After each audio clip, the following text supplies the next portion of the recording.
Wel, noswaith y gyfeillion, mae wedi bod yn ddyrnod braf, a mae'n dal i fod yn neis, so mae'r haul wedi mynd i Guto, a dwi ddim cystel wedi nhw'n rhyw.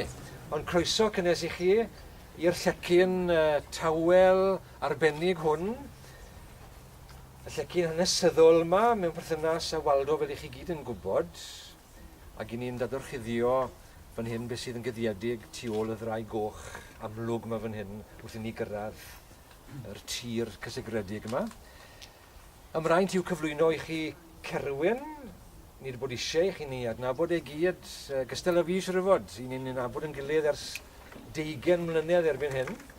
A mae Cerwyn a'i wreiddiau, fel i chi'n gwybod, yn ddwfwn iawn yn fro gysegredig sydd ddim yn bell iawn o fan hyn. Wrth gwrs, yng nghesail y Preseli yna yn mynachlog ddi. Mae wedi cael ei enwi ar ôl y copa uchela sydd na i gyd. Foel neu fwel, fel maen nhw'n gweud fan hyn, fwel, cwm Cerwyn. A mae Cerwyn yn cefnogi popeth daionis a gwerthfawr yn y fro yma yn gyffredinol. Felly mraint un o'r ei cyflwyno i chi Cerwyn a beth sy'n cael yr hynydedd o y dyrchuddio'r gofeb yma.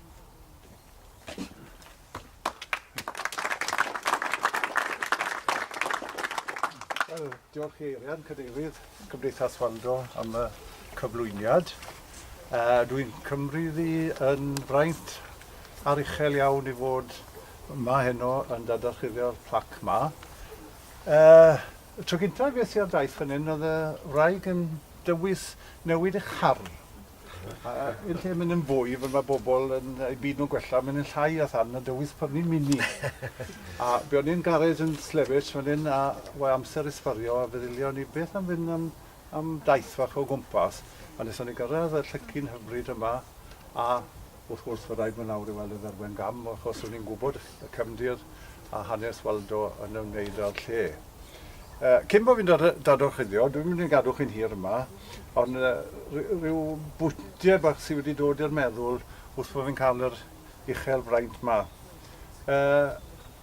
O'n i'n abod Waldo, o'n i'n cofio amdano'n cerdded o gwmpas mynachlog fi pan o'n i'n blentyn, a oedd e'n aros yn brincleddau yn aml iawn pan oedd e'n dod ar ei grwydr, a oedd e'n mynd lawr i fyd i'r capel cyn i ni fel teulu sy'n mynd lan i bigoi las lan yn foreol pan oedd e'n aros yn brincleddau.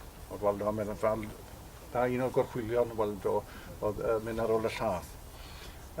Dangos dyn mor amryddawn a diddorol oedd e.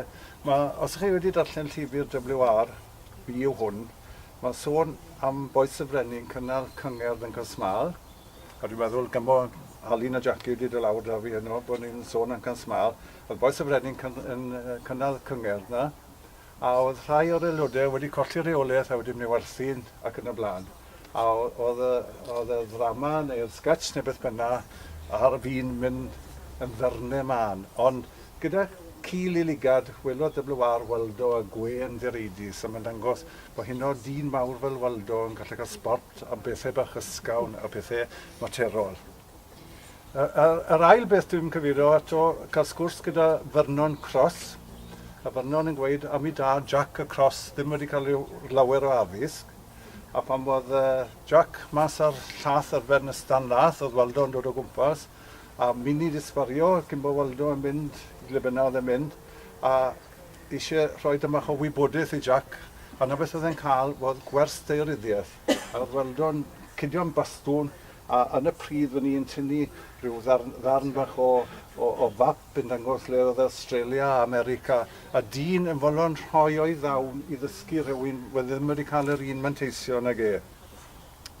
Yn ystod gynharach lenni, fe sy ar Bererindod lan i Talgarreg, a pwy oedd yn y cwmni oedd Hayden Lewis, oedd yn gynghorydd ar Cyngor Sir Dyfed ac yn gynghorydd Sir Ceredigion. A mae'n rhyfedd fel mae sgwrs yn gallu crwydro. Gofynodd e fi, wyt ti'n dala yn aelod o Cymdeithas Waldo wdw? Wel, wedeth y stori fach. Oedd Lowri'r wraig yn ferch i Parchemrys Evans yn Tyddewi. A oedd Hayden yn mynd lawr i roi tro bach am Lowri bob hyn a hyn, a oedd Waldo yn ffrindiau lawr ar Parchemrys Evans. A ar nos Sadwrn wedyn, oedd Waldo yn troi ac yn anesmwytho yn ei sedd, a oedd e'n gweud, mae well fi fynd nawr i ddala'r bus. Ond yn anad dim, oedd e'n rhy hwyr i ddal y bus, a wedyn ni'n goffo roi rei gytre i'r a gair arall am y diafol. Ond wedi gweud hynny, na un o'r amserau gorau wedi un i gwmni fe pan fydde mewn hwyl siarad. Ond falle tro nesaf bydden ni'n gwmni fe a bydde wedi colli'r bus yn bwriadol, bydden ni'n cael fawr mas o'n o. A chi'n bod, chi'n cael gwybod y gwirioneddau yma, mae hon yn un stori, ond newych llywedi, ond dwi'n meddwl bod mawredd Waldo yn y mas yn yr hanes hynny. Un peth arall fyd, modryb i fi'n byw yn Gynseithban, a gael ei enni yn ffarm Parchedig yn Mynachlog fi, ond wastad yn sylfafu Parchedig gyda i dot ar y diwedd. A wedo Waldo pan fydde'n ysgol feistr dros stro yn Mynachlog fi, dim i dot sy'n rhig ond i bedol. A Waldo newidodd yr enw Parchedig a i bedol, a na beth yw enw'r lle beth oedd arni. Ond mae neb wedi sylweddoli mae bod yn i Gymraeg yn gyfystyr ar chig. A chi'n bod, mae ddylanwad o gwmpas o hyd ac o hyd. Dwi'n mynd i'ch cadw chi yma, wyllt fi ryndo mas ar y darlithydd gwadd yno, neu mwy da gei gyfrannu na i fi, ond mae'n bleser o'r mwyaf da fi nawr, a mae hynna wedi rhoi gwybodaeth i fi. Tynna'r hoelon mas, felly dyma'r hoelon. Un hoelen. A dyma'r plac yn gweld golau ddydd. Gobeithio. A chi?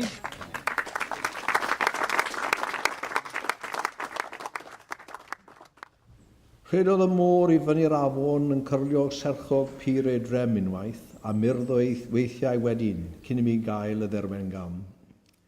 Cyn mi ddod yr hydref hwnnw i sefyll yn y gainc a'i gweld hithau a'i mynwest yn chwyddo yn y dderchog rwy gwyrdd a'i gold. Yma bydd llyn, yma bydd llonydd, ond i yma draw bydd wyneb drych. Derfydd ymryson ei dyreidi, taw ei tyfodau dan y cwch. Derfydd y llaid cnefydd chwybanwyr yn taro'r gerdd pan yn tirio'r gwawl, a'i galw'n gloel y fyn a'i horian yn llanw yn codi bad yr hael. Yn codi'r hael yn tynnu'r eigion trwy colonnau gwyrdd dros ddwyrain lom, yma bydd llyn, yma bydd llonydd, a'r gwynt ymrig y dderwen gam. Cwm Berllan, un milltir yw'r geiriau'r testyn yr hen genad fi dan ar fin y ffordd fawr.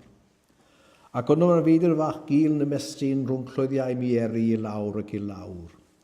A rhain fentrwydd dilyn mewn ostyn, mor droellog, mor arw, mor serth ydw hi. Cwm Berllan, un milltir sy'n lan ar y postyn, ond beth sy'n lawr yng Nghwm Berllan hwnnw? Mae yno falau na wybr un seidir, yn llys cant y gweilod fel ysad ei sydd, a byddelo'r adar yn ôl o'r dyheidydd, mae lliwau pradwys ar gangau y gwydd. Mae mwylch yn canu, ac yno fel neidir mae'r afon yn llithro yn fas ac yn ddofn. Pob rhyw yfyrdwch i lawr yng Nghwm Berllan, mae henref yng nghalon ar waelod y feidir. Na, gwyll mi beidio mynd yno, rhag ofn.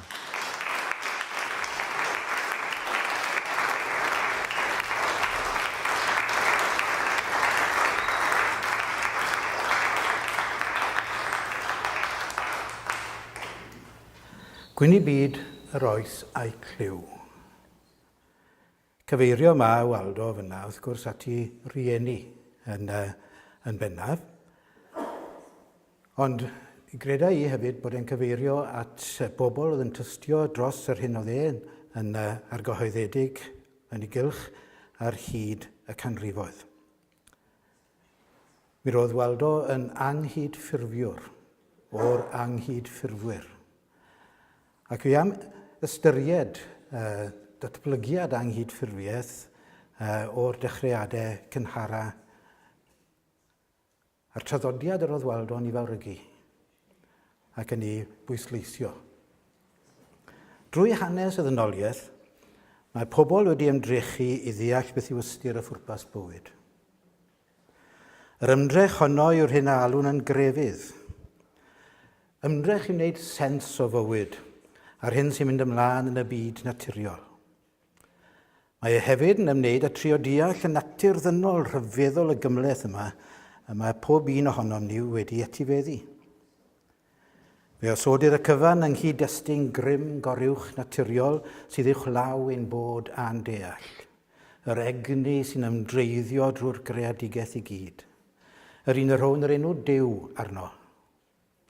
Mae olion yr ymdrechion i adnabod a deall i'w gweld o'n hamgylch ym mhob man, yn enwedig yma yn Nyfed, yn Sir Benfro, gyda'r cromlechi, meini hirion, cylchoedd cerrig, capeli ac eglwysi sy'n britho'r ardal. Wrth i wahanol wareiddiadau ddatblygu mewn gwahanol rannau o'r byd, i ni'n meddwl yn arbennig y gwareiddiad y gorllewin yn dechrau yn Irac, yr Aifft, a mae gwareiddiadau eraill wedi datblygu yn China, India, yr Americas ac Africa. Fe sylwn bod un peth yn gyffredin yn ei bywyd crefyddol. Wrth i'r gwareiddiad ddatblygu, mae'r haenau ucha a mwyaf pwerus yn y gymdeithas sy'n rheoli'r crefyddau. Daw'r dehongliadau crefyddol i ategu'r grymoedd sy'n rheoli. Bod yna ambell i rebel sy'n codi ac yn diwygio, eto nid yw'n hir cyn bod y sawl sydd mewn awdurdod yn llwyddo i gipio a'i newid nôl i fod yn rhan o gyfundrefn wleidyddol sy'n rheoli. Gwelwyd hynny gyda Buddha a Zarathustra yn wyren Asia a Persia. Gorfodwyd ar ddeiliad y gledydd a syniadau sy'n dal i fod gyda ni. Hynny yw, mae'r haenau ucha sy'n gwybod orau. Mae nhw sydd nesaf at Dduw ac sydd yn deall y dwyfol orau. Yn nhw yw'r rhai mae'r dwyfol yn ei defnyddio ac sydd mewn perthynas â nhw. Cyfrifoldeb y gweddill yw cydnabod hynny, derbyn y drefen ac i fyddhau. Dyna'r ffordd i greu heddwch. Fel yr awgrymwyd, roedd yna rai o bryd i gilydd na dderbyniau'r drefn osodedig gan y wladwriaeth. Gellir galw rheini yn anghydffurfwyr, sef y rhai oedd yn gwrthod cydymffurfio ar drefen osodedig. Pwysica o'r rhain oedd Iesu o Nazareth. Un arall oedd disgybl iddo o'r enw Waldo Williams. Gyda llaw ystyr anghydffurfiaeth yn y cyswllt Cymreig yw gwrthod cydffurfio a deddf cydffurfiaeth 1662. Felly dyna beth yw anghydffurfiaeth yn y bôn, gwrthod cydffurfio ar wladwriaeth. Mae yna werth a phwrpas i fywydau pob unigolyn sy'n byw ar wyneb y ddaear. Fel un sy'n ymdrechu bod yn ddisgybl i Iesu, mae'n anodd defnyddio'r gair Cristion y dyddiau hyn gyda'r hyn sy'n mynd ymlaen yn America ac yn y blaen. Credaf ta'r pwrpas hwnnw yw cydweithio â Duw i achub y byd. Mae pawb yn cael ei galw i fod yn rhan o'r pwrpas hwn, ychydig sy'n ymateb. Nid bwriad Duw i achub pobl o'r byd, fel y myna nifer, ond i achub y byd mawr crwn a'n unig gydag ef. Achub y ddynoliaeth a'r cread o afel yr hyn sy'n bygwth. Yr hyn sy'n bygwth yw pechod a'i ganlyniadau. Credaf bod y ddameg yn llyfr Genesis am ardd Eden yn cyfleu yn effeithiol iawn yr hyn yw pechod. Y ddynoliaeth sy'n cael ei cynrychioli gan Adda ac Efa yn gwrthod credu Duw, yn dymuno gosod ei hunain yn lle Duw i benderfynu beth sy'n dda a beth sy'n ddrwg, ac yn dilyn ei trachwant ei hunain a mynnu meddiannu yr hyn sy'n ddymunol yr angolwg, sy'n creu profiad pleserus ac yn boddhau'r nwydau. Canlyniad hynny, yn ôl y stori, oedd mynd i'r anialwch, ac o fewn dim, casau, lladd a llofruddio, fel y gwelwn y stori Cain ac Abel. Y mae Waldo'n derbyn y storiau hyn fel damhegion o'n cyflwr. Pwysleisiaf, dweud mae awdur y darn yma o lyfr Genesis, mae dyma yw cyflwr y ddynoliaeth nawr. Am gyflwr y ddynoliaeth y mae fel gweddill y storiau yn llyfr Genesis yn sôn. I ni'n creu anialwch o fyd ffrwythlon ac yn barod i ladd ein gilydd mwyn cael manteision i ni'n hunain. Mae hyn o ganlyniad i wrthod credu'r creawdwr. Daeth Iesu yn byd mwyn gwrthweithio effaith a chanlyniadau'r cwymp fel y gelwir y cyflwr hwn. Daeth oherwydd fod Duw yn caru'r byd ac yn dymuno achub y byd. Nid achub unigolion o'r byd, fel y mae'r pwysles sefydliadodd Cystenninaidd yn mynnu, ond achub y byd, a'r ddynoliaeth i gyd. Bu farw oherwydd nad yw'r byd pechadurus yn dymuno dilyn I ffordd e. Gwell ganddynt dilyn ffordd Cesar, Herod, Caiaffas a Barabas, y cymeriadau sy'n ymddangos yn stori'r Pasg, ynddo fe. Ffordd grym a thrais, dialedd a chasineb. Mae Iesu'n herio'r meddylfryd hyn, ac mae Duw yn dangos taw ffordd Iesu yw ffordd y bywyd trwy gyfodi o blith y meirw. Yn wir o'r dechrau'n deg, mae Matthew a Luc yn pwysleisio hyn yn hanesion yn Nadolig. Mae'r sawl sydd wedi dod I bresenoldeb Iesu yn ôl Matthew yn osgoi Herod, a'r teitl gwaredwr sy'n cael ei gyhoeddi yn ôl Luc, hynny yw teitl swyddogol Cesar oedd y teitl gwaredwr, gwaredwr y byd. Oedd e'n cael ei naddu gwahanol rannau o'r ymerodraeth. Mae Cesar yw gwaredwr y byd, a mae Luc yn cyhoeddi o dechrau stori. Mae Iesu yw'r gwaredwr. Galwyd yr eglwys I fodolaeth mwyn hyrwyddo ffordd Iesu. A'r ffordd honno yw ffordd tangnefedd, ffordd cyfiawnder, ffordd cariad, trigaredd, maddeiant, ac I herio ffordd y byd. Fel y sylwch, nid yw'r dehongliad byr hwn o neges yr Efengyl yn un sy'n cael ei hyrwyddo gan lawer o bobl sy'n galw eu hunain yn Gristnogion y dyddiau hyn.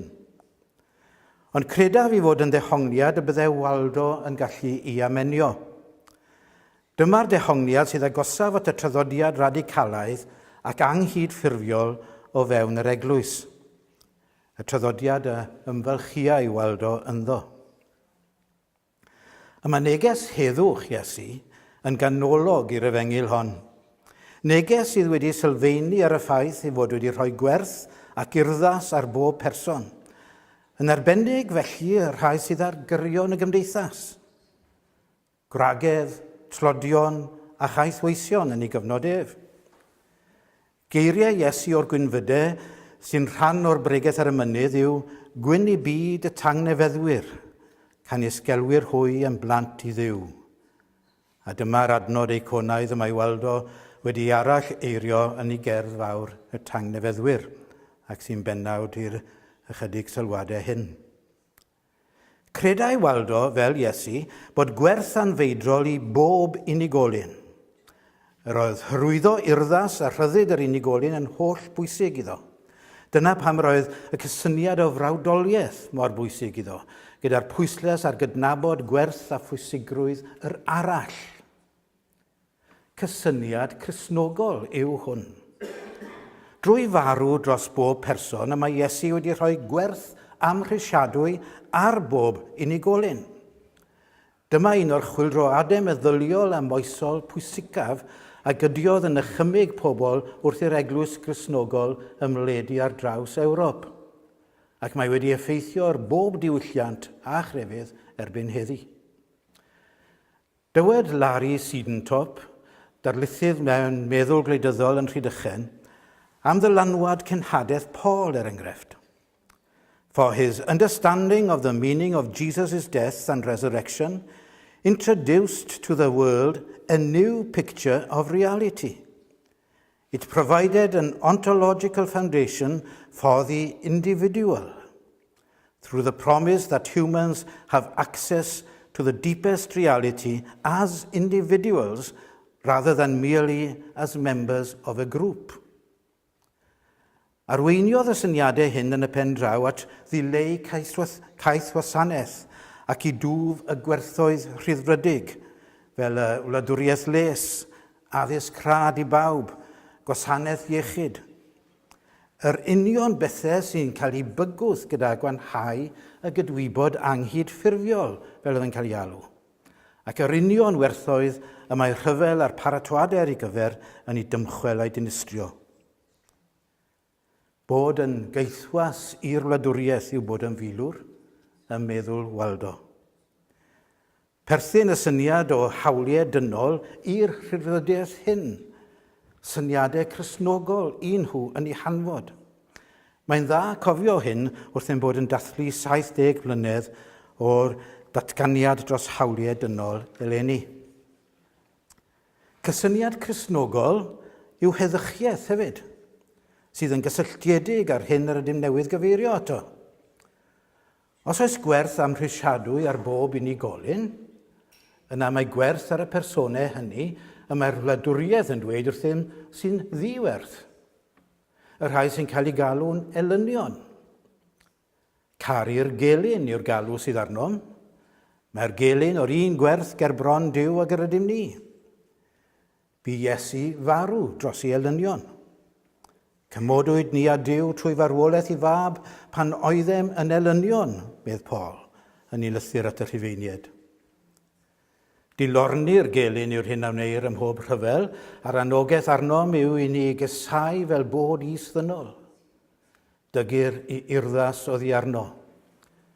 Nid y gelyn yn unig sy'n cael ei niweidio wrth wneud hyn, rydym ninnau hefyd yn niweidio ein hunain. Ni'n cael ein caethiwo gan y cyflyru sy'n digwydd. A dygir ein hirddas ninnau oddi arnom wrth i ni iselhau ein hunain drwy ildio i'r grym hwnnw sy'n ein caethiwo gan gasineb a dialedd. Nid oedd y fath gysyniadau ag unigolion fel unedau sofran a bodau cyfwerth yn bodoli yn yr hen fyd. Roedd pob un yn perthyn i naill ai deulu, llwyth, gwladwriaeth, gyda'i rôl arbennig o fewn yr unedau hynny. Nid oeddent yn gyfwerth. Roedd anghydraddoldeb yn rhan o'r drefen naturiol oedd o ddwyfol o'r deinhad yn ei tŷ pwy. Anrhydedd o'r mwyaf oedd cael brwydro hyd at farw dros yr endid y perthynau'r unigolyn iddo, ac ystyriwyd y rhai mwyaf rhyfelgar yn arwyr i'w hedmygu a chanu eu clodydd. Mi roedd rhai'n bwysig yn y gymdeithas ac yn heiddi pob braint a bri, rhai'n israddol a rhai o ddim gwerth o gwbl. Dyna oedd y drefen. Roedd yr hyfelwyr llwyddiannus ymhlith y Prchedig. Heriodd Iesu a'r Eglwys Forer meddylfryd hynny'n llwyr. Mae angen rhywbeth llawer mwy na gallu meidrol i newid pobl sydd yn y cyflwr meddyliol hwn. Mae angen grym sy'n newid unigolion yn sylfaenol, oherwydd mwyn achub y byd, mae'n rhaid ennill pobl, unigolyn wrth unigolyn, i ddod i weld ffolineb i ffyrdd ac erchyll ganlyniadau i pechodau a'i dwyn i berthynas llawn a Duw. Rhaid cael pobl i edifarhau. Hynny yw, newid meddwl. Newid i blaenoriaethau mewn bywyd. I cael ei weld a deall fod ystyr a phwrpas mwy i fywyd na llwyddiant a mwynhad personol. Mae rhyfel a pharatoadau ar ei gyfer yn apelio at y cyflwr pechadurus sy'n perthyn i bob un ohono ni. Mae'n apelio mewn modd rhamantaidd at yr elfen hunanol. I ni moyn amddiffyn ein breintiau a'n safonau byw yn erbyn unrhyw beth a ystyriwn fel bygythiad. I ni'n fodlon lladd a dinistrio miliynau o bobl ddiniwed yn y broses honno drwy ddefnyddio arfer niwclear ac arfer ffiaidd eraill. I ni'n barod i weld pobl mewn gwahanol wledydd wrth ein bod yn gwario biliynau o bunnoedd mewn paratoadau ar gyfer rhyfel yn dioddau. Dwedwn mae'r ffeidd bethau hyn sy'n cadw'r heddwch gan i bod mewn gwirionedd yn cyfrannu'n uniongyrchol, pan i bod mewn gwirionedd yn cyfrannu'n uniongyrchol ac yn anuniongyrchol at ddioddefaint a raddfa heleth yn awr. Hyn yw'r norm. Hyn sy'n dderbyniol. Pobl od sy'n anghytuno. Roedd Waldo yn od. Pan aned Iesu, roedd yr ymerodraeth Rhufeinig yn ei bri a'r byd Rhufeinig yn un hynod iawn o grefyddol. A pobl yn anghofio hyn yn aml iawn. Byd crefyddol tu hwnt oedd y byd y ganed Iesu iddo. Roedd diwiau ar bob llaw. Ac oedd rhifen yn ei goddau pob crefydd yn hynod o ddyfgar. Cyhyd ag bod crefydd hynny yn cydnabod y prif gyltiau, sef cwlt, diwies rhifain a cwlt Cesar. Pan gas Iesu i eni, Augustus Cesar oedd ar yr orsedd. Pan oedd yr ymerodraeth Rufeinig yn ei hanterth, gyda'r Pax Romana yn ei fri. Ystyriwyd Augustus fel ymerawdwr tra effeithiol. Fe oedd yn gyfrifol am sicrhau'r heddwch a deyrnasau. Hynny gŵr hynod o greulon ydoedd, ac un oedd yn barod i ddyrchafu ei hunan i fod yn dduw. Dywed Mary Beard amdano i fod yn feistr ar y defnydd o propaganda, gan greu'r argraff i fod yn deyrn rhadlon a chymwynasgar yn ogystal â bod yn ryfelwr effeithiol a chadarn. Ond, meddai Mary Beard, his early record as Octavian, dyna oedd ei enw fe, was a mixture of sadism, scandal and illegality. He personally tore out the eyes of a senior official whom he suspected of plotting against him. He casually impersonated the god Apollo at a lavish banquet and a fancy dress party held while the rest of the population was close to starving because of the deprivations of civil war. Dyna'r math o ddyn oedd Octavian a ddaeth yn Augustus Cesar. Mae'n cael ei edmygu gan haneswyr y sefydliad. Perthyn i propaganda i'r arfer oesol o glodfori trais a'r treisiwr a ramanteiddio. Rhan o'r propaganda oedd yn newid enw. Ystyr y lladin Augustus yw yr un dwyfol. Yn yr oeg fe alwyd ef yn Sebastos, sef yr un yw addoli. Gan i fod yn fab mabwysiedig i Iwl Cesar, oedd wedi ddyrchafu'n dduw, fe ystyriwyd yn fab diw. Ac oedd e'n galw hunan yn fab diw, ac yn cael ei alw'n fab diw, ac yn dduw ei hun. Ar ysgrif mewn tref ger Sparta Groeg o flwyddyn 15 oed Crist, yn cyfeirio at wyl a gynhaliwyd i'r diw Cesar Augustus, mab diw, ein gwaredwr a'n hachubwr. Iaith y sefydliad, dyma iaith oedd yn cael ei ddefnyddio mwyn mawrygu y rhai pwysig yn nhrefn y byd. Dyma'r iaith mae Luc a Matthew wedi ei herwgipio i ddweud nid Octavian yw'r gwaredwr. Iesu yw e. Herio'r byd. Oherwydd i lwyddiannau milwrol galwyd ef yn waredwr y byd. Yn wir ystyriwyd ef yn ymgnawdoliad o'r dwyfol, a talwyd gwrogaeth i'w geniws, genius, fel i dduw. Fel y tywysogion Cymreig, roedd gan ymerodron rhifen i beirdd llys, a rhain oedd eu propagandwyr.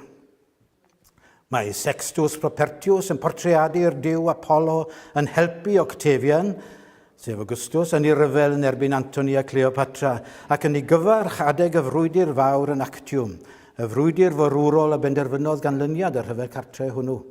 O, wared, mae'n gweud, mae'r ddeiar yn eiddo i ti.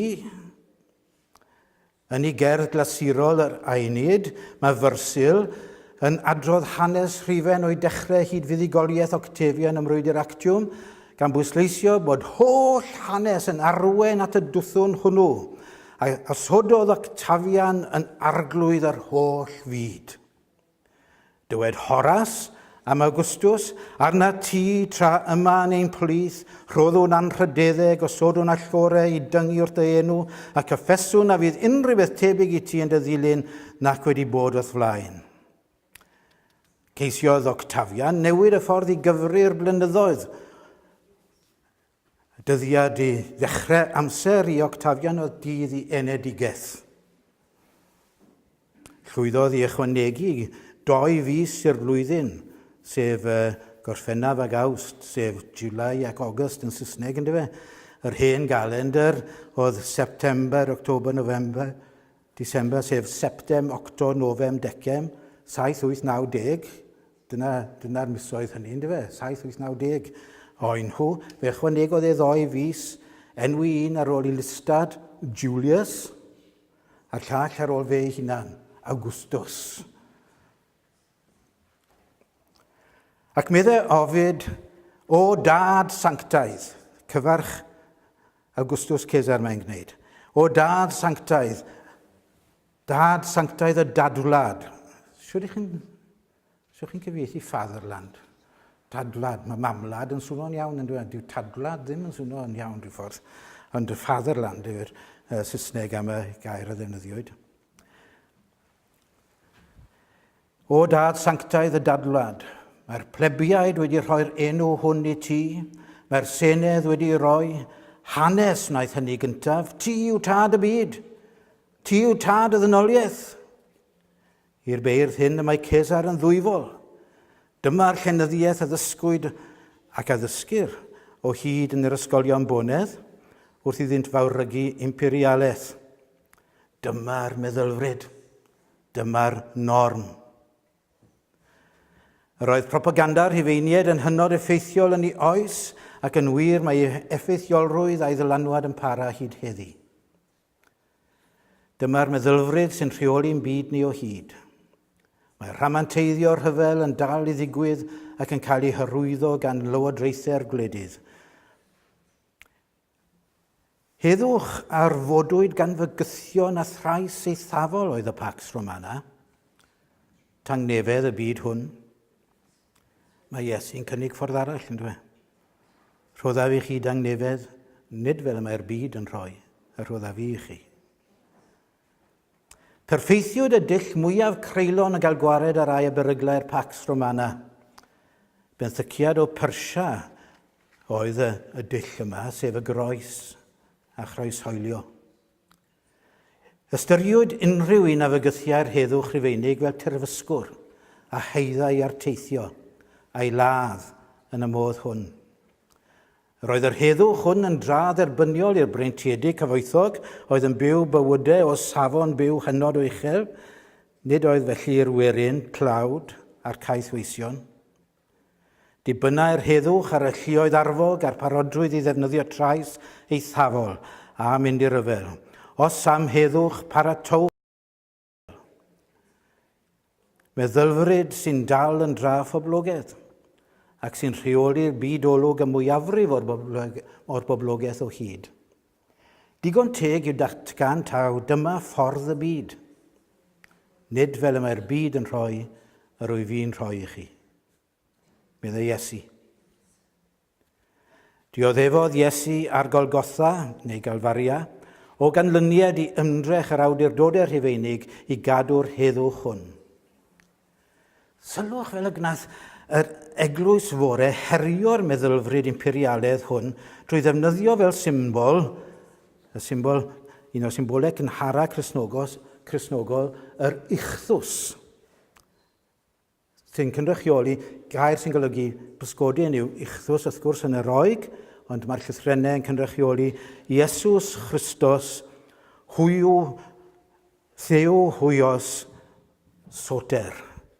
Iesu Grist, mab Duw, gwaredwr.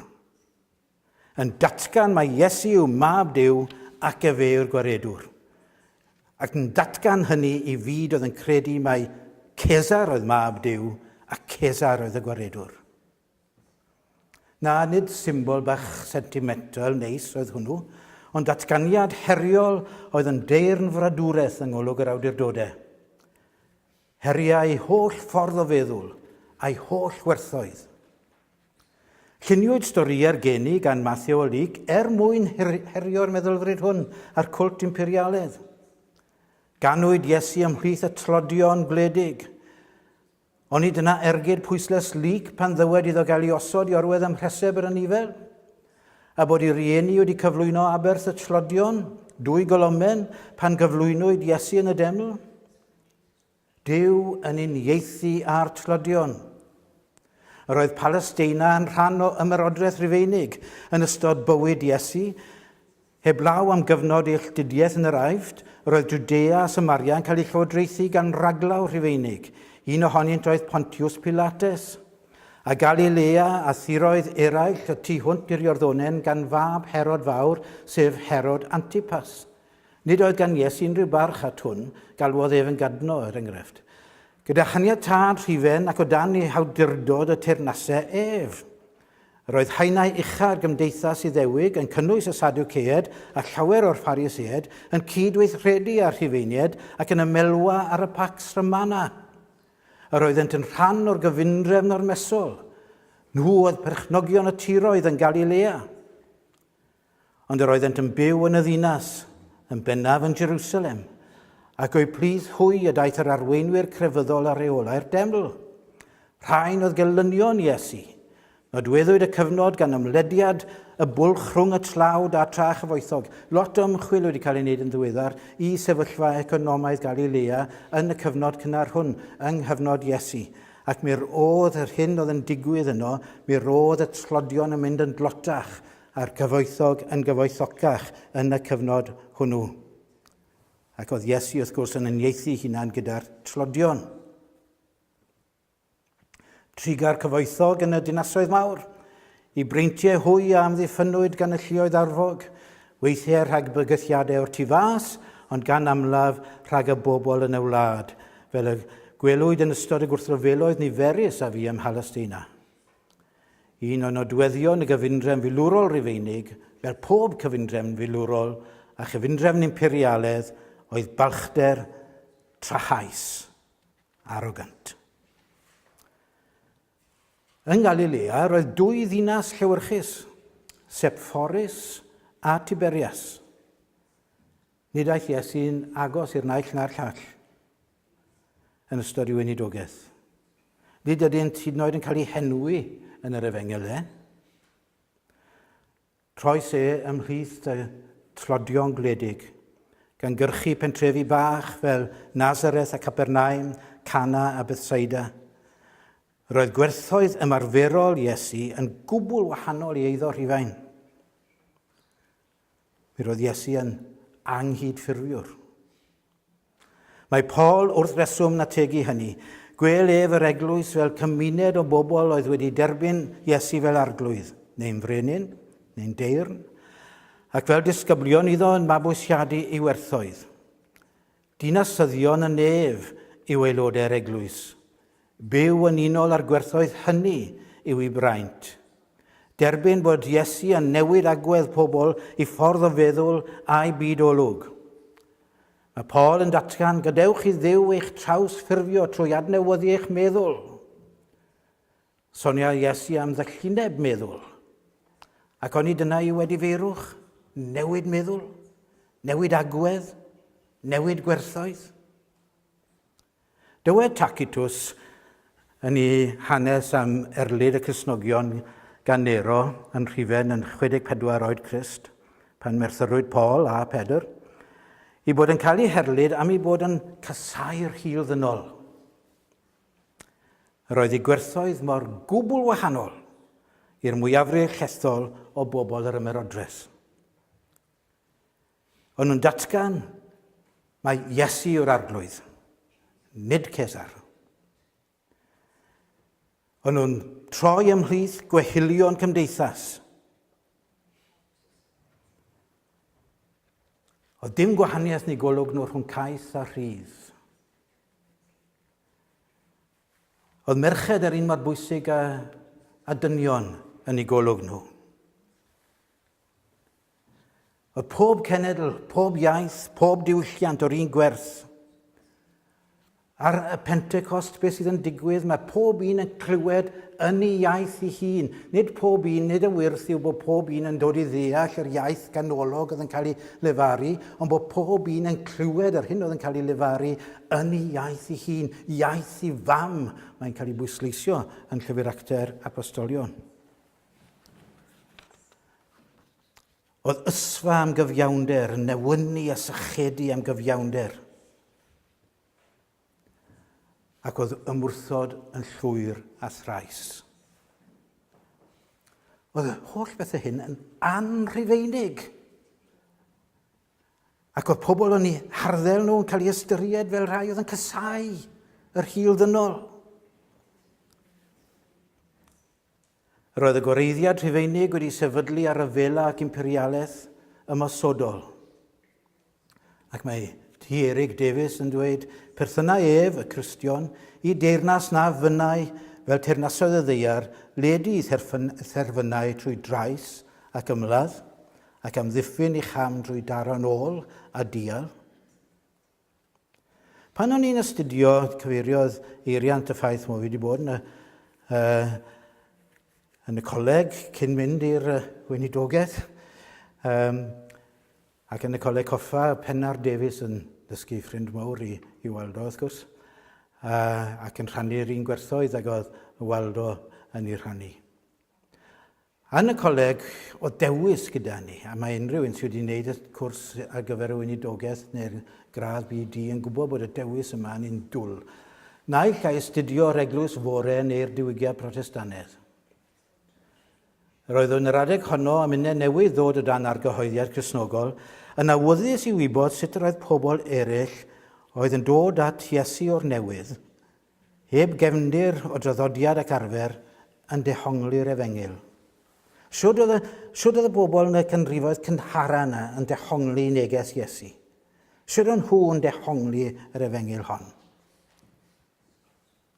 Datblygodd o argyhoeddiad fod y pwysles heddychol yn allweddol i'w deall. Y pwysles o orfod dewis rhwng gwerthoedd y wladwriaeth a gwerthoedd yr Efengil. Y pwysles ar edifeirwch sydd i weld mor amlwg yn Iesu ei hun, y newid meddwl sylfaenol hwnnw, y mabwysiadu bydolwg wahanol i eiddo'r byd. Fi am gyfeirio at ambell i enghraifft o ffordd oedd pobl yn y cyfnod cynnar hwnnw. Na chi lythyr ysgrifennwyd at Diognetws o gylch y flwyddyn 150 oed Crist. Ac medde'r awdur, ni ddim yn gwybod pwy yw'r awdur, yn fonwyd ef, Iesu, i sefydlu brenhiniaeth mewn ofn a dychryn. Nid felly, ond mewn tiriondeb ac addfwynder yr anfonodd diwedd.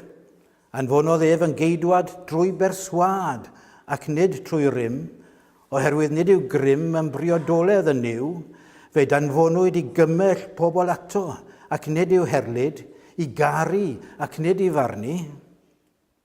Ac un o feddylwyr mawr y cyfnod hwnnw, Iestyn o Ferthyr, oedd yn byw o gylch 100 oed Crist i 165. Nid yw'n iawn ateb ymladd ag ymladd, ac nid ewyllus diw i ni efelychu'r drygionus, ond anogodd ef ni i arwen dynion ymaith oedd i wrth gywilydd a chwant y drwg drwy ymynedd a thiriondeb. Ac rydym ni a fi'n llawn rhyfel a lladd a phob drygioni, pob un ohonom ar draws y byd i gyd wedi newid arfer rhyfel, y cleddyfe i erydyr a'r gwaywffyn i offer amaethyddol, a meithrin diwioldeb, cyfiawnder, cariad at bobl, ffydd a'r gobeith sydd oedd i wrth y tad ei hun drwy'r croeshoeliedig.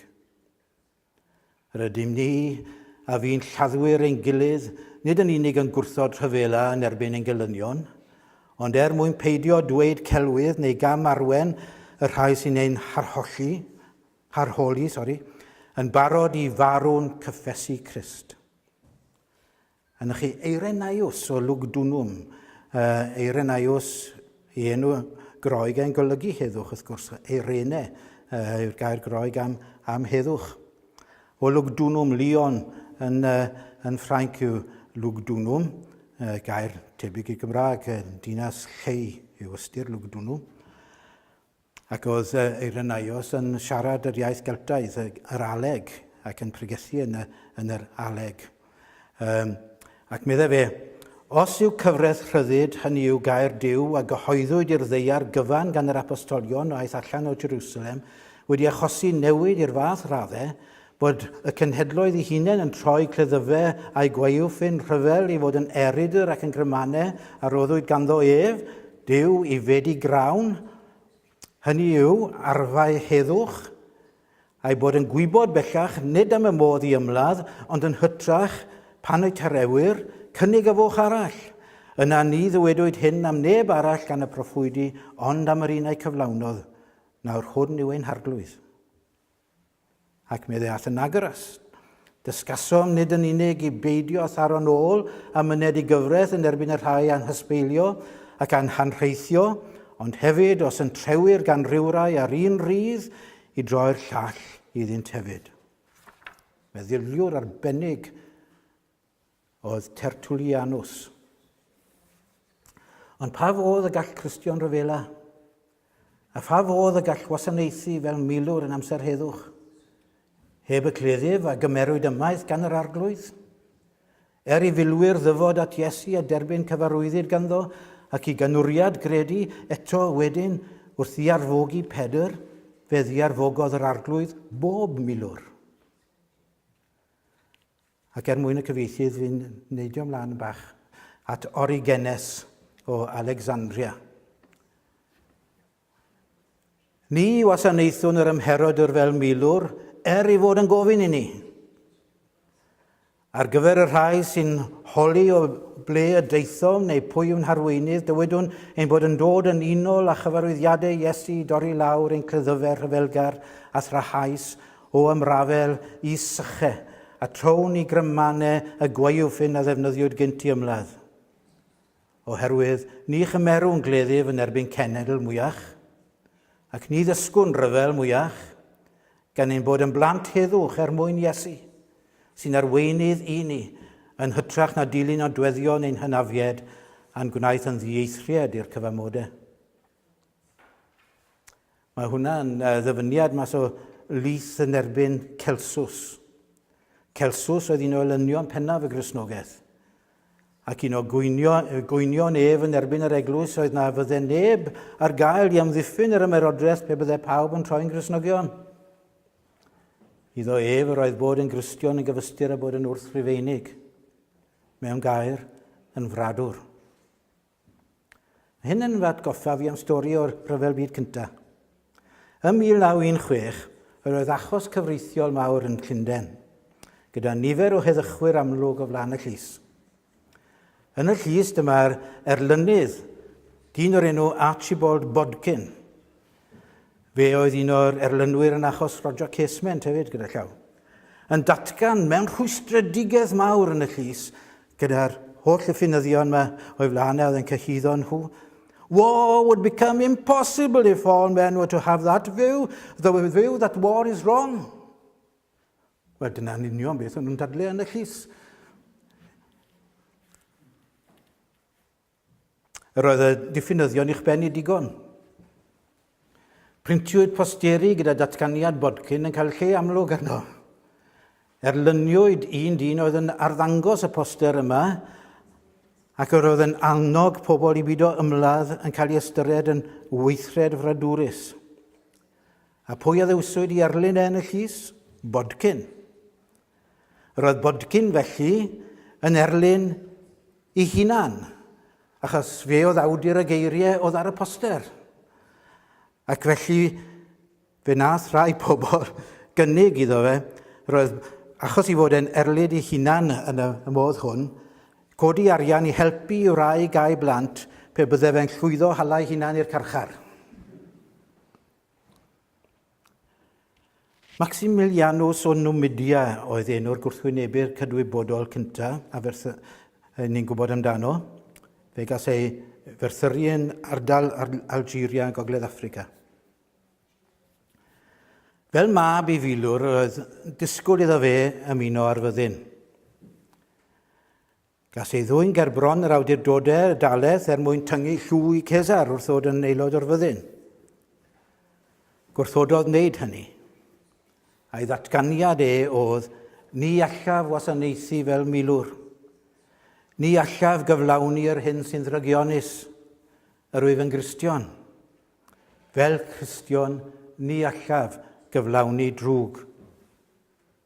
Fe gymerwyd e mas ar unwaith a torri benbant. Bod eraill wedi bod yr un mor ddewr a wynebu'r un dynged, mae ei henwau yn anffodus wedi mynd yn angof. Maximilianus sy'n aros, fe sy'n ei cynrychioli nhw. Fe wnaeth nifer o weinidogion yn yr Unol Daleithiau sefydlu ddiodr o Maximilian adeg rhyfel Fietnam. 'Nam' yn y 70au ar gyfer gwrthwynebwyr cydwybodol. Roedd Maximilianus yn aros, fe sy'n ei cynrychioli nhw. Fe wnaeth nifer o weinidogion yn yr Unol Daleithiau sefydlu ddiodr o Maximilian adeg rhyfel Fietnam yn y 70au ar gyfer gwrthwynebwyr cydwybodol. Mae cael ei enwi'n flynyddol mewn seremoni ac yn helir yn Llundain ar 2 i gofio am gyfraniad y gwrthwynebwyr cydwybodol.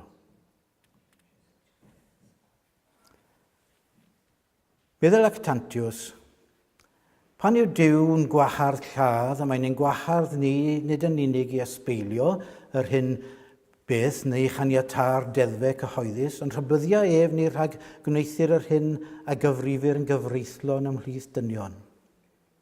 Ac felly nid yw'n gyfreithlon ni ddyn uniawn wasanaethu fel milwr.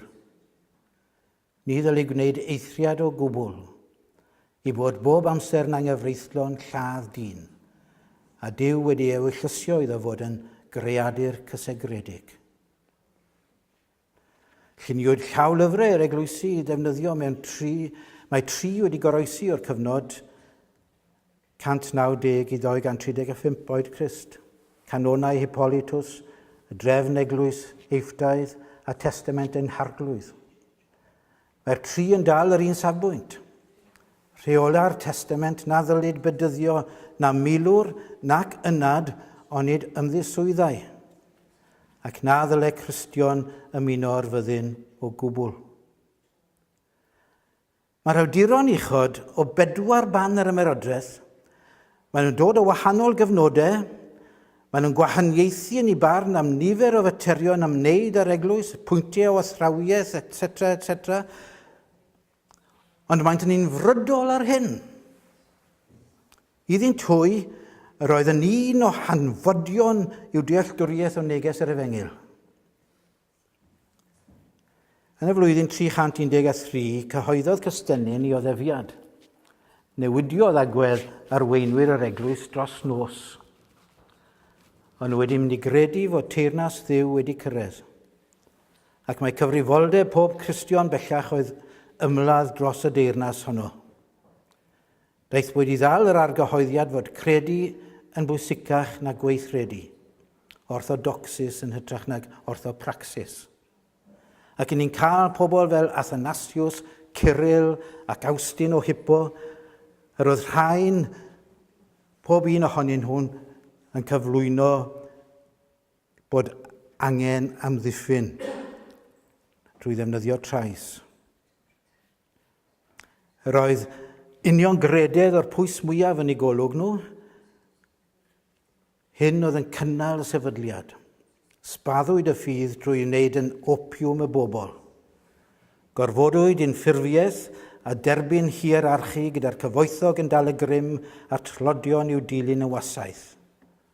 Dynwaredwyd yr hen drefn, o'n i'n sôn amdano'n gynt, yr hen drefn Rufeinig. Y cyfoethog grymus oedd am ymladd y rhyfeloedd, a hynny gyda chefnogaeth yr eglwysi oedd wedi anwesu'r sefydliad. Gyda goruchafiaeth Cystennyn, daeth nifer o'r arweinwyr i weld hyn fel buddigoliaeth yr eglwys. Bellach roedd yn gyfrifoldeb i ymladd dros y wladwriaeth. Ac ymhen ychydig, fe benderfynwyd ac fe ddatganwyd na all unrhyw un nad oedd yn Gristion ymuno ar fyddin. Bellach, yr eglwys oedd y sefydliad crefyddol yn cydweithio gyda'r wladwriaeth. Ystyriwyd yr anghyd ffurfwyr fel hereticied, gyda datgymalu'r ymerodraeth a sefydlu gwladwriaethau nation states, bondi grybwyll yma, parhaodd y meddylfryd hwn ac arweiniodd hynny at y croesgadau, rhyfeloedd yn erbyn anghredinwyr ac yna yn erbyn hereticied fel y Catharied ac yna yn erbyn y Protestanied. A'r Protestanied yn mabwysiadu'r un meddylfryd yn ymladd yn erbyn y pabyddion. Neges un pregethwr yn 1915 yn Llundain oedd kill Germans, kill them. Dyma'i bregeth gyda llaw. Not for the sake of killing, but to save the world. Kill the good as well as the bad. Kill the young men as well as the old. I look upon it as a war of purity. I look upon everybody who dies in it as a martyr. Arthur Whittington Ingram, esgob Anglicanedd Llundain, oedd yn pregethu'r bregeth yna.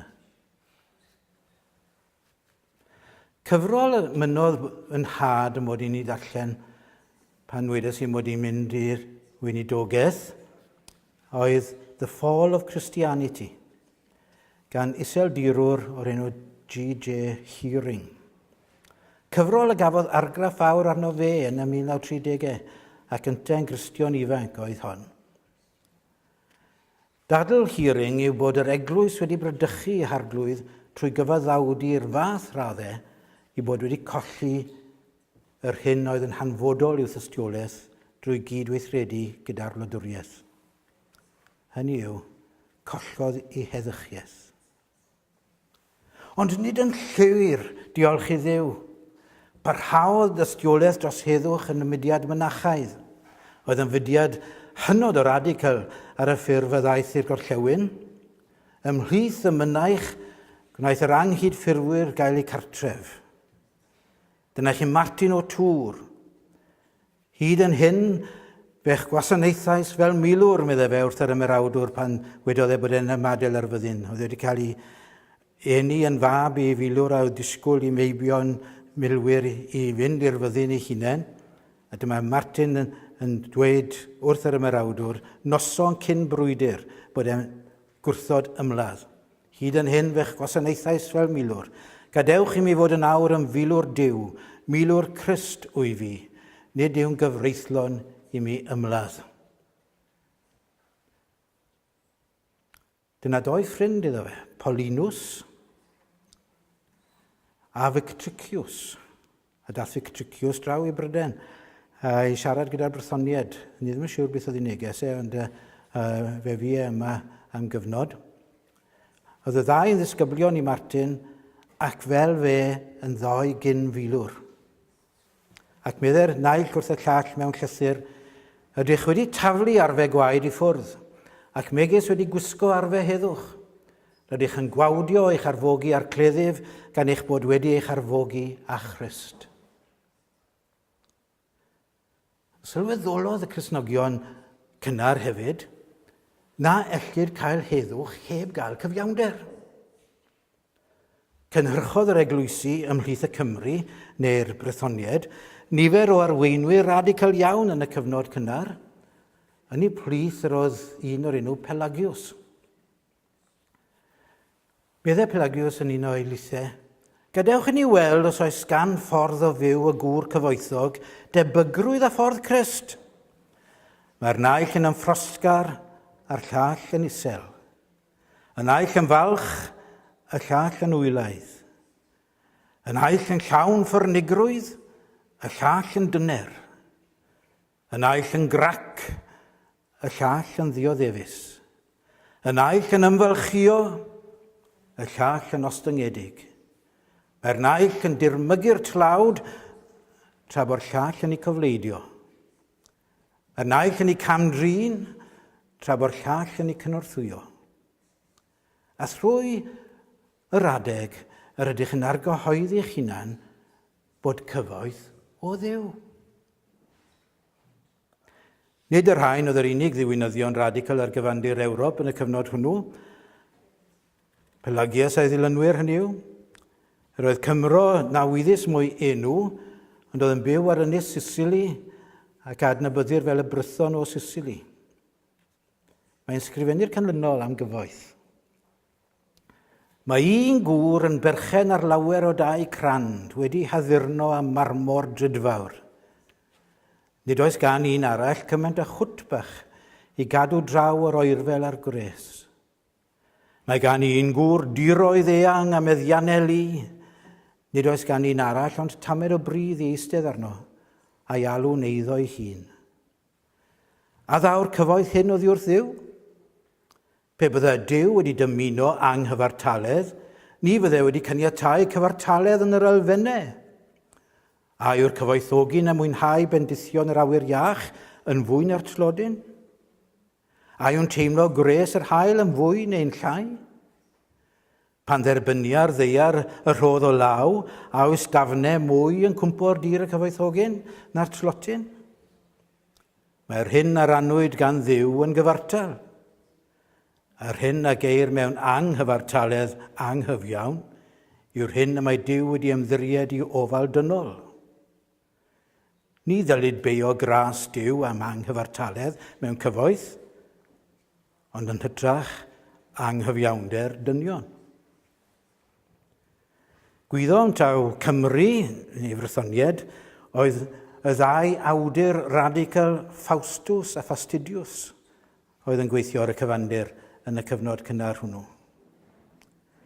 Yn y traddodiad Celtaidd, fe welir y dylanwadau hyn yn yr eglwysi a sefydlwyd gan y saint Celtaidd.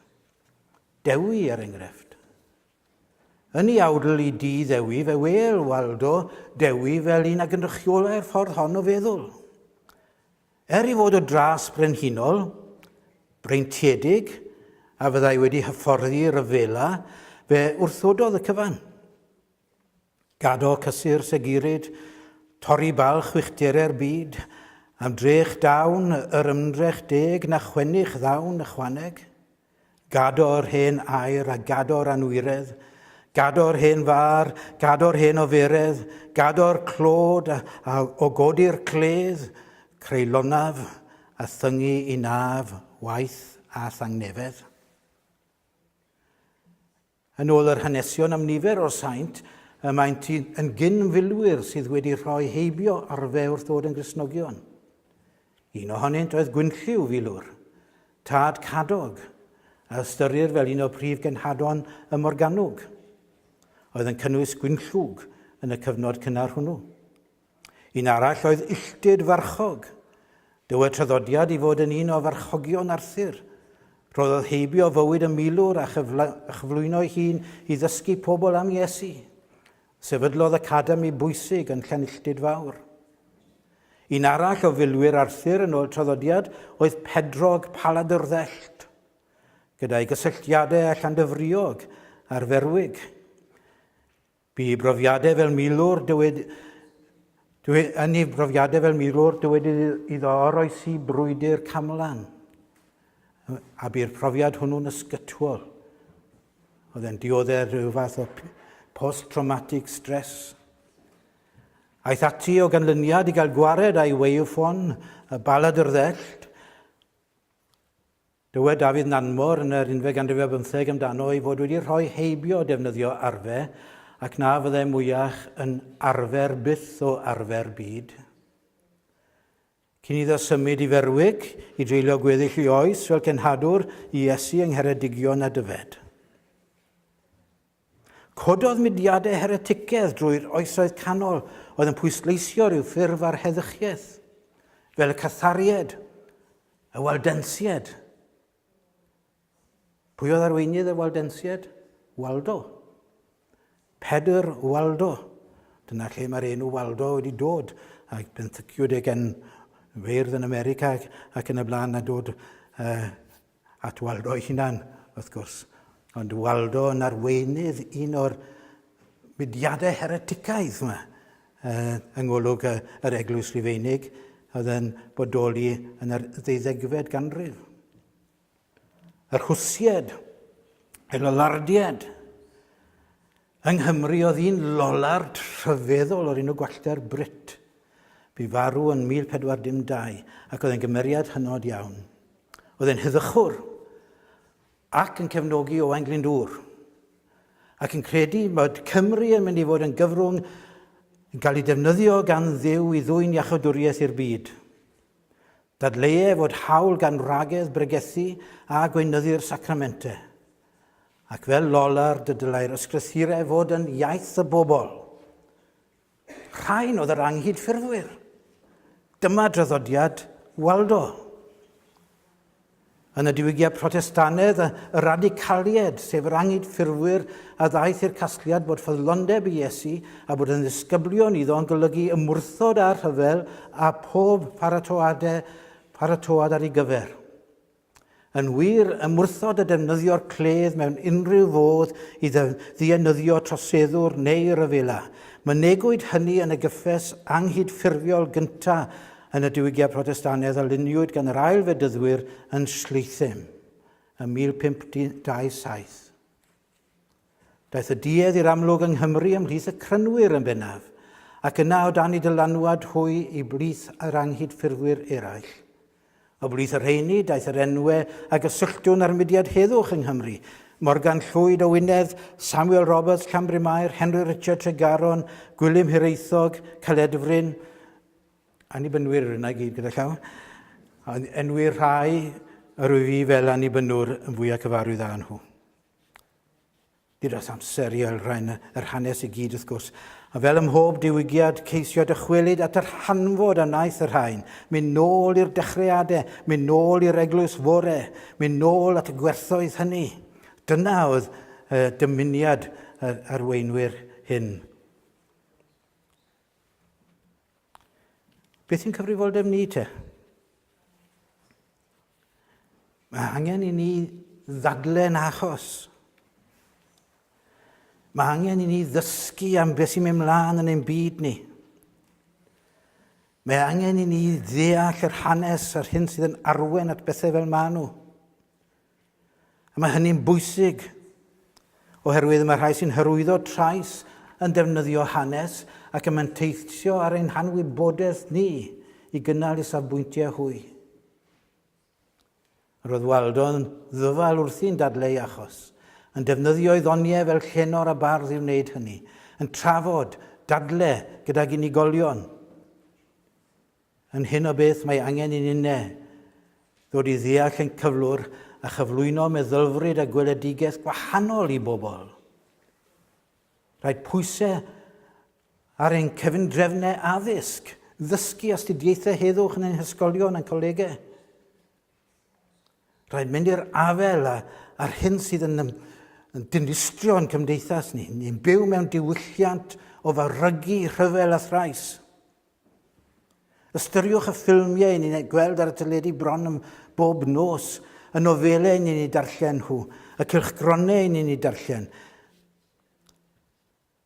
Meddylwch am ein hanes diwylliannol ni fel Cymru, o'r gododdin a thrwy'r oesoedd, yr arwyr cenedlaethol fel Owain Glyndŵr, Llywelyn ac yn y blaen. Mae pob man trwy'r byd i gyd yn dyrchafu'r rhyfelwyr yn arwyr. Ym Mongolia mae cerflun mwyaf sydd yn y byd i gyd. Mae ganodd y drydfeddi o uchder, cerflun o Genghis Khan. Un a laddodd miliynau o bobl. Yn Uzbekistan, mae yna gerflun enfawr arall am Tamerlane. Un a laddodd miliynau o bobl.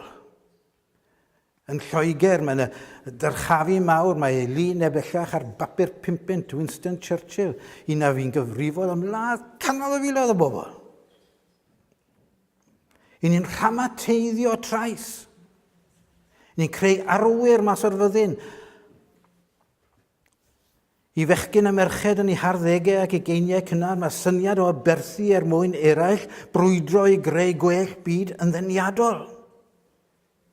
Mae marw dros dy wlad yn beth gogoneddus.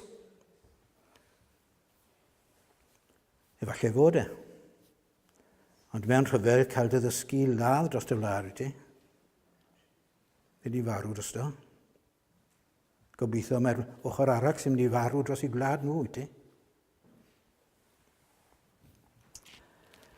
Mae'r syniad mae bod trais yn datrys problemau. Dyna beth sydd yn cael ei gyflwyno o hyd ac o hyd. Dyw rhyfel ddim yn datrys problemau yn hir dymor. Dim ond yn y tymor byr iawn os ydw o gwbl. A dyma'r apel dieflig sy'n perthyn iddo yn arbennig i wleidyddion sydd ddim ond yn meddwl mewn cyfnodau o ychydig flynyddoedd, y teretholiad nesaf. Y cenedlaethau i ddilyn fydd yn medi'r gweithaf. Na chi ddiwedd y rhyfel byd cyntaf ni'n dathlu eleni, a dathlu sydd yn digwydd, yn dyfa. A chytundeb Versailles. Mae'r hyn sy'n digwydd yn Iraq a Syria heddi yn ganlyniad uniongyrchol i'r gytundeb na ganrif yn ôl. Modd y rhannwyd y dwyrain canol. Mae angen rhyfel i amddiffyn. Mae pobl yn gweud o fi'n erbyn rhyfel ond am yr un i amddiffyn. Mae pob rhyfel wedi hymladd trwy hanes y byd mwyn amddiffyn. Pob rhyfel. Nath Iwl Cesar ymosod ar Bryden mwyn amddiffyn gael. Dyna'r esgus sy'n cael ei ddefnyddio o hyd ac o hyd. Fe ath Hitler mewn i wlad Pwyl mwyn amddiffyn y Almaenwyr. Roedd yn cael ei can-drin gan y Pwylied. Fe ath Prydain mewn i'r rhyfel yn erbyn Hitler mwyn amddiffyn gwlad Pwyl, rhag unben dychrynllyd. A beth wnaethon nhw ar ddiwedd y rhyfel? Cyflwyno gwlad Pwyl i Stalin. Amddiffyn yw'r esgus o hyd ac o hyd.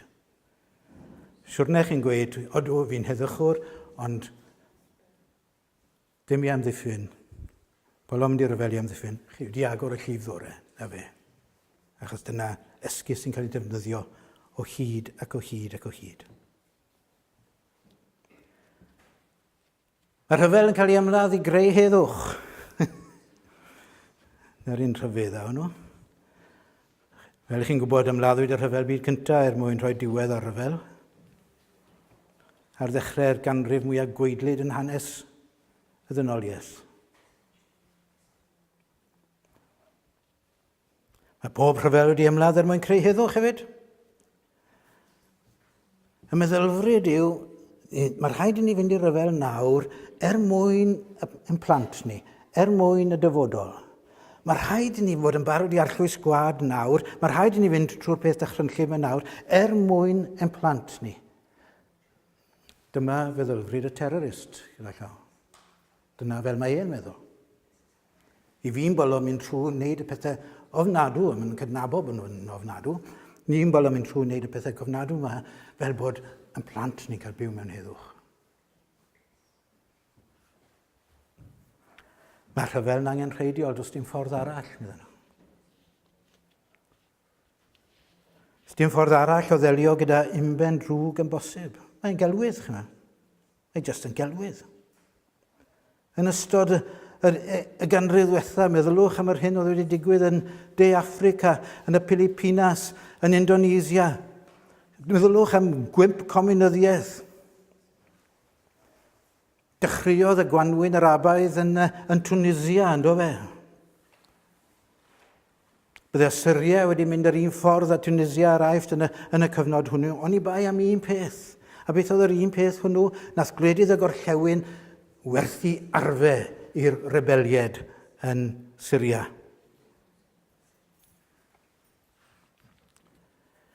Meddylwch am ddatgymalu yr ymerodraethau, ymerodraeth Prydain. Mi roedd e'n gymharodd i drais. Gandhi yn yr India, enghraifft. Oedd na eithriadau oedd, fel Kenya, Malaysia a Cyprus. I ni'n mynd i'r rhyfel mwyn hyrwyddo'r gwerthoedd gorau. Mwyn hyrwyddo democratiaeth, neu Gristnogaeth, neu Islam, neu'r chwyldro. Mwyn cyflwyno gwerthoedd gwell i'r byd. Ond nid hyn yw'r rhan y cyfiawnhad dros imperialaeth i hwrwyddo lles y werin. Nid oedd yr imperialwyr yn fod o'n cydnabod fod y werin yn rhannu'r... Mae'n flin di ni ddim yn bod o'n cydnabod fod y werin yn rhannu'r un natur ddynol a'r pendefigion. Fe ddylen ni allu deall hynny yn oes Trump a Brexit. Mae'n rhwydd iawn codi'r jingoistiaeth yma ymhlith y bobl gyffredin.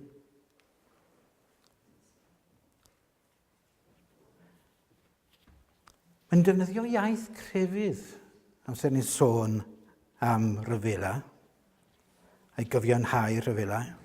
Geiriau fel aberth, rhyddid, rhoi bywyd.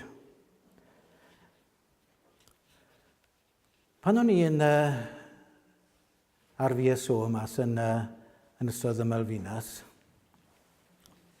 hanner can mlynedd yn ôl bellach, o'n i ddim yn heddychwr pryd hynny. O'n i ddim yn Gristion y pryd hynny chwaith. Ac oedd disgwyl i bawb ar yr ynysoedd ac yn un athro cylchdeithiol yn mynd o fan i fan ar gefen ceffyl ac mewn bad ac mewn awyren o fan i fan i ddysgu'r plant. A disgwyl i bawb i fod yn aelodau o Falkland Islands Defence Force. Ac fe ges i'n hyfforddi i fod yn filwr. Chwarae ar y trath o'n i'n gwneud mewn gwirionedd yn seithi fan hyn a draw. Ar hyn a ddwedodd oedd y Marines mas yn helpu, ac hyn wedodd y swyddo gyda'r Marines amser o'n i mas ar un o'r manwfer ar y trath ar un o'r ynysoedd. When the Argies come, you sell your lives dearly. Dyna wedodd e. Sell your lives dearly. Ond wedyn ni ar ôl i person cael ei ladd yn gweud bod e wedi rhoi i fywyd. Mae'r fyddin yn dysgu ni i werthu'n bywydau. Gwerthu bywyd. Dyn rhoi y mae milwr yn gwneud. Ond dyna ni'n wneud, dyna'r iaith o amgylch o'r beth mwyn dod â fe mewn i fyd crefydd ac yn y blaen. Y person yn aberthu i fywyd. Mae'n aberth yn digwydd os, ond cael ei aberthu mae e, gan y sefydliad, gan y wladwriaeth. Nid yr unigolyn sy'n aberthu ei hunan, ond y wladwriaeth sy'n aberthu y bechgyn ifanc yma, a'r merched ifanc yma erbyn hyn hefyd, yn y mannau hynny. A mae rhaid i ni ddeall hynny, a dweud hynny. Y crefydd ei hunan yn cael ei ddefnyddio. Meddylwch am weinidog, ac o'n i'n meddwl, wedi cyfeirio at yr annibynwyr oedd yn heddychwyr ac yn arwen y mudiadau heddwch.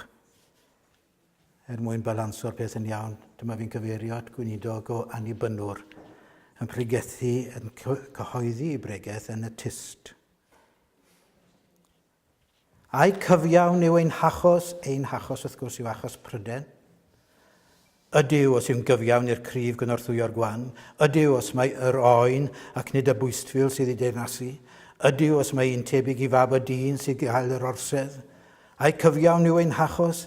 Ydyw canis y mae y frwydr gwirionedd yn erbyn cyfeiliornad, goleuni yn erbyn tywyllwch, cyfiawnder yn erbyn anghyfiawnder, Crist yn erbyn anghrist, y bwystfil yn erbyn mab y dyn. Dyna oedd rhyfel byd cyntaf yng ngolwg Esger James, gweinidog Aberteifi.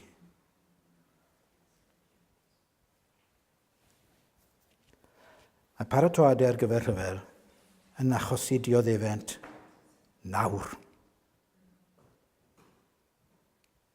Mae'n cymryd adnoddau a gallid ei defnyddio lles pobl, y gwasanaeth iechyd, etc., etc. Mae Pryden yn gwario $60 biliwn ar baratoi ar gyfer rhyfel, heblaw am treident. Mae hwnnw'n 35 biliwn dros gyfnod amser. Mae Unol Daleithiau yn gwario $140 biliwn.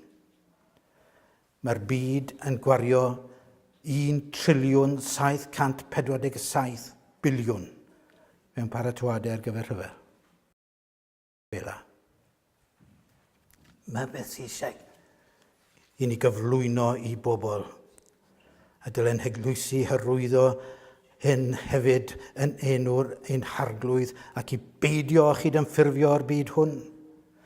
Bod pawb yn moyn heddwch, nid yw'n digwydd oherwydd ein bod ni'n barod i fynd i'r rhyfel. Daw heddwch pan fydd pobl yn gwrthod rhyfela. A dyna'r gwaith ni, ennill pobl o unigolyn i unigolyn, o berson i berson, i'w ymwrthod â'r rhyfel. Mae'r rhyfel yn rhannu cymdeithas a chenhedloedd, mae'n creu atgasedd, dialedd ac amheuaeth, ond mae'n creu cyfoeth mawr i rai, wrth gwrs. A rheini sy'n rheoli'r byd, y cyfryngau, yn llywodraethau ni, y cwmnioedd mawrion. Mwyn i bobl ddod i'r sylweddoliad hwnnw, mae'n rhaid i ni gyhoeddi ffordd Iesu'r byd. Y grym a all newid pobl i weld yn wahanol, i newid i meddyliau, newid y byd olwg sy'n cael ei arddel yn gyffredinol. Dyma ran holl bwysig o waith yr eglwys.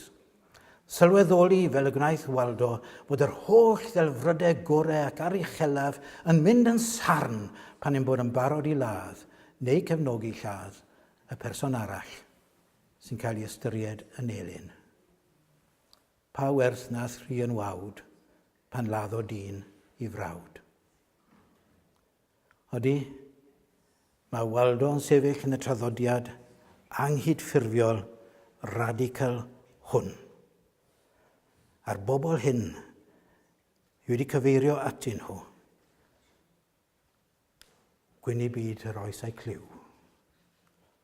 Diolch yn fawr.